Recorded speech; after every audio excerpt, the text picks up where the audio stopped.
जो हमारे धर्म ग्रंथ हैं, रामचरितमानस है, रामायण है, जो जो रामचंद्र जी का जो स्वरूप है, उसको जो है ना अलग अलग जो है ज्ञानी विचारक और कवि जो है वो अलग अलग रूप में इसका वर्णन करते हैं, उसके इंटरप्रिटेशन जो है ना अलग अलग लेते हैं।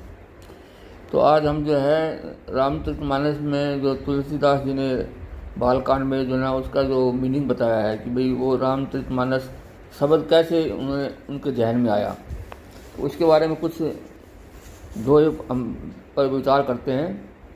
तो वो कहते हैं कि भाई रामचरितमानस ये नामा, सुनत श्रवण पाया विश्रामा, मन कर विष अनल बन जरी, होय सुखी जो ए सर परी।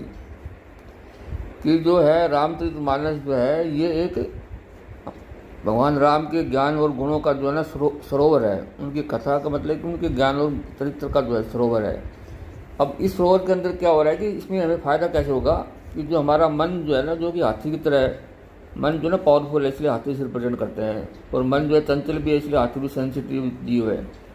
तो और जो है कहते हैं जो हमारा मन रूपी हाथी जो है तृष्णा की अग्नि में जलता है, कि दावा जो जंगल की आग होती है ना वो तेज़ फैलती है, इसमें जीव जो है जंगली जानवर जल जाते हैं। ऐसे ही क्या है कि हमारा मन जो है ना ईर्ष्या द्वेष और कामनाओं की अग्नि में जो है ना जलता रहता है, और जो है ना इससे फिर हमें कैसे छुटकारा मिलता है। तो वो कहते हैं कि जैसे रामचरितमानस में आगे जाके नवदा भक्ति के अंदर भगवान राम उपदेश देते हैं।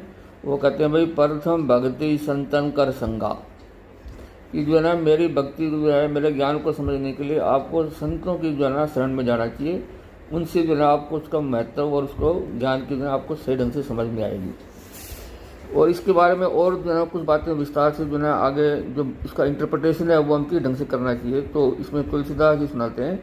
वो कहते हैं शंभु प्रसाद सुमत ये हुलसी, रामचरितमानस कवि तुलसी, कई मनोहर अति अनुहारी, सुजन सुमत सुन लेव सुधारी। कि भगवान शिव की कृपा से उसके हृदय में सुंदर बुद्धि का विकास हुआ। नहीं कि हमारी जो बुद्धि का विकास है वो देव कृपा से, भगवान शंकर जो गुरु रूप हैं उनकी कृपा से होता है, जिससे तुलसीदास जी जो है ना कवि हुए और उनके बुद्धि के अनुसार उन्होंने ये रचना की। और आगे कहते हैं कि हे सज्जनों, सुंदर चित्त से सुनकर इसे आप सुधार लीजिए।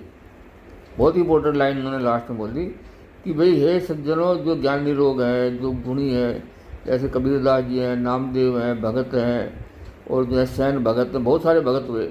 तो कहते हैं कि जो आप जो है ना इसमें भी अपना मतलब इम्प्रूवमेंट कर सकते हैं, क्योंकि धर्म का इंटरप्रिटेशन परिस्थिति समय काल के अनुसार अलग अलग होता है।